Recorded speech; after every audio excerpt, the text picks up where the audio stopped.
नमस्कार, मैं हूं आस्थापुरी आपके साथ और आप सब देख रहे हैं नेशन वन। उत्तर प्रदेश सरकार ने हाल ही में कई महत्वपूर्ण फैसले लिए हैं जिनसे प्रदेश के लोगों को कई फायदे मिलेंगे।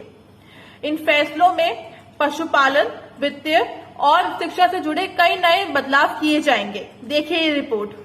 सबसे पहले जल शक्ति विभाग की बात करें तो सरकार ने मध्य गंगा नहर परियोजना के दूसरे चरण के लिए मंजूरी दे दी है। इस परियोजना से संभल, अमरोहा और मुरादाबाद के करीब 1850 गांव को सीधा फायदा होगा। इसके साथ ही ललितपुर में बोरेटिव बांध परियोजना के दूसरे चरण के लिए भी सरकार ने हरी झंडी दे दी है, जिससे वहां पानी की बेहतर सुविधा मिल सकेगी। वहीं केंद्र बेतवा लिंक परियोजना को मंजूरी मिलने से बुंदेलखंड के सूखे इलाकों में भी राहत मिलेगी। पशुपालन में भी बदलाव किए गए हैं। प्रदेश में पशु चिकित्सक की कमी को देखते हुए अब सरकार ने पशुपालन के क्षेत्र में डिप्लोमा और सर्टिफिकेट कोर्स शुरू करने की योजना बनाई है।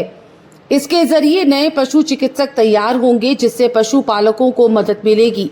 वहीं आबकारी विभाग में शीरा नीति 2024-25 लागू करने का फैसला लिया गया है, जो 1 नवंबर 2024 से 31 अक्टूबर 2025 तक चलेगा। इस नीति के तहत 19% तक शेरा रिजर्वेशन को मंजूरी दे दी गई है। शिक्षा के क्षेत्र में भी कुछ कदम उठाए गए हैं। अब उच्च शिक्षा विभाग के तहत सहायता प्राप्त कॉलेजों के अध्यापकों की तैनाती की न्यूनतम अवधि को 5 से घटाकर अब 3 साल कर दिया गया है, जिससे अध्यापकों को अब ट्रांसफर लेने में आसानी होगी। साथ ही अब दूसरे राज्य के एजुकेशनल इंस्टीट्यूशंस को भी उत्तर प्रदेश में अपनी यूनिवर्सिटीज एस्टैब्लिश करने का मौका मिलेगा।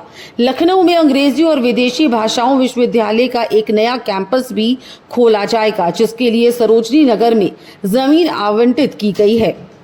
वहीं वित्तीय विभाग ने रिटायरमेंट के नियमों में बदलाव किया है।